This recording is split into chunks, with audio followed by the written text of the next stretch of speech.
Republic has once again arrived to disrupt our operations. The resulting situation may require a diplomatic solution, but more likely the utter obliteration of their vessel. Capture the command post quickly and without needless failure.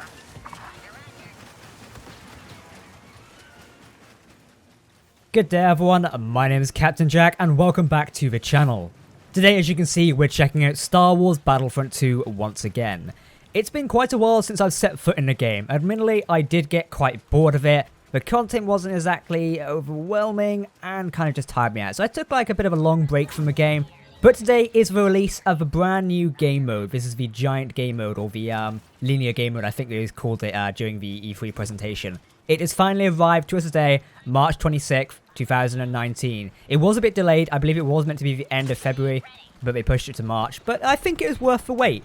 There's been a lot in this update which I think, is going to give Battlefront 2 the push it might need going forward into 2019. So let's chat a little bit more about it. In the background, you can see some gameplay from the new game mode, Capital Supremacy. It is available on Battlefront 2 on all consoles now, should you want to go and play it. I heavily suggest you go and try this one out, by the way. If you're like me and you had to take a break from Battlefront 2 because it was doing your head in and you didn't find it fun anymore, this is a refreshing experience back into the Battlefront 2 game. And I have a feeling this could potentially push the game even further. But let me tell you more about it. So the March update brings the Capital Supremacy game mode. Capital Supremacy has players face off against one another in a large-scale, non-linear battle. Both sides fight hard to take down their enemy's capital ship while conquering the disputed planet. So essentially, it is kind of like the Titan mode from Battlefield, I guess you could say, but you have to capture conquest points, or it's basically conquest. You have to capture like command points, and then once you've captured enough, your tickets build up to 50, some transports come down. So if you're playing the clone side, the gunships will fly down, you board them, you jet off up to the Providence. If you're playing the droid side, the droid gunships come down, you jet up to the Venator. You see how it goes. Once you've made it into that mode, you basically have to work your way to destroying segments inside the actual capital ship, and then you win the game mode. You can get pushed back at certain objectives, and you do have to repeat the capturing command post segment again, which is quite cool, because it allows the gameplay to flow more realistic, I believe. It's non-linear, so anything can happen depending on a team and how well they work together. Now that's not all this update. Something which I got really excited about when I learned about this is that ARC Troopers and BX series droid commandos are now in the game. I always love the commando droids because they're the vibro swords, which is just such an unlikely epic for, a battle droid that's usually got weapons, grenades and guns and stuff. Now has a sword. Interesting. Well, the sword's actually in the game as well. One of the droid's abilities is he can actually slash with his sword into enemies in front of him, and it deals quite a bit of damage. You've also got the ARC Trooper, which comes with a special feature, which is dual wielding. The ARC Trooper dual wields two of the blaster pistols that the clone troopers would typically carry. You see this in the Clone Wars. Well, now it's here in Star Wars Battlefront 2. I cannot tell you, running along with, ARC Troopers side by side and BX droid commandos side by side is amazing. And it just, it does the game a real favor. And I'm loving it, to be honest. There's been a few lightsaber combat changes as well, so if you're a massive fan of lightsaber combat, not too much for me. They've changed some of that, sort of like, how it's like skill to wield and stuff like that. I'll leave the notes down below in the description should you want to go and read it. But yeah, this is turning out to be a very cool update. And as I was going to say, I have a feeling this update could push forward a new future for Battlefront 2. Particularly as, we've got this new game mode, which is a non-linear style game mode. And it's really fun. I hope you can see some of the stuff I've got in the background here right now. It is really nice. If we're just running along here, one minute you can be in a capital ship fighting amongst stuff, the next thing you can be down on the ground capturing command posts yet again. Honestly, I wish we had this back, when the game actually launched. But, looking past that, I'm glad we've got it now. This could be a new future for Star Wars Battlefront 2, I think. But it's going to be interesting to see how well it actually takes on. So, we'll have to see how well it actually goes for the minute. There's some cool little, quality of life things. This is more set in the Clone Wars era, so it's not the Battle of Geonosis, it's more set in the Clone Wars era, hence the Providence and the Venators.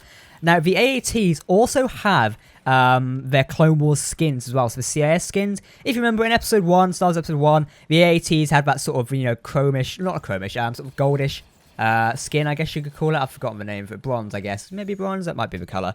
Well, in the Clone Wars, they actually had CIS liveries. Well, they've now got that in the game as well, so you can feel more immersed in the Star Wars universe. And just saying, the ARC Trooper and the BX Commando Droid, such a great addition to the game. These are some reinforcements we needed for a while now. New reinforcements is something people have asked for, and now we have it. Oh, and I forgot to mention as well, where this Capital Supremacy game mode takes place is on a brand new Geonosis map. So not only do we get a new Geonosis map to play on, we also get 2 new maps in the form of capital ship interiors. The interiors are the interiors of Venator and Providence. So far I've only seen the Venator interior, I've not seen the Providence just yet. Hopefully I'll get around as the Clone Troopers when I next play, so keep an eye out for that. But yeah, wow. Lightsaber combat's been redone, 2 new reinforcements, the new game mode, and a new Count Dooku appearance as well. Great news for that, as Dooku now has his, is it like pajamas skin or something like that? It's something really weird, but yeah, it's quite fun as well. So more than lightsaber combat, one of the big things they've removed is lightsaber staggering. So remove the staggering when a player attacks an enemy who is blocked.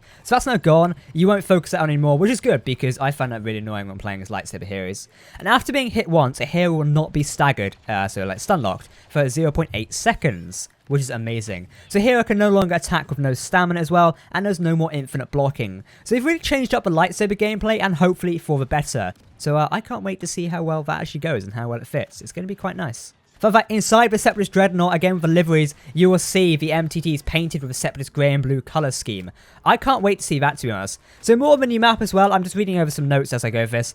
The Geonosian Pipeline Junctions West. Or Geonosis Pipeline Junction West. This is the new map. So this new location features rolling sand dunes, characteristic cliff formations, areas contaminated with toxic waste from the close-by droid foundries, and a mysterious boneyard where you'll find remains of large creatures from across the galaxy.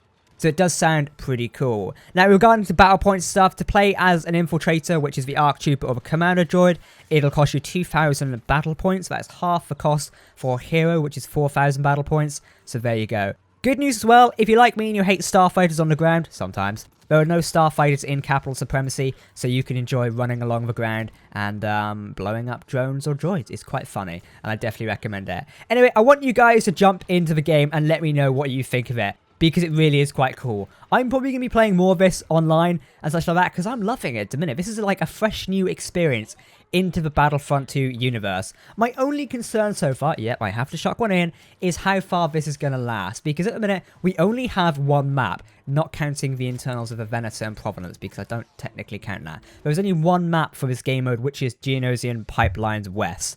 No other maps currently have this. But DICE have said they are working on new maps for this, so hopefully it's going to be quickly delivered. Ideally, I don't think the player base wants to be waiting 2 to 4 months for another map. If we could turn one map around every month, I think that would satisfy the player base in the long run.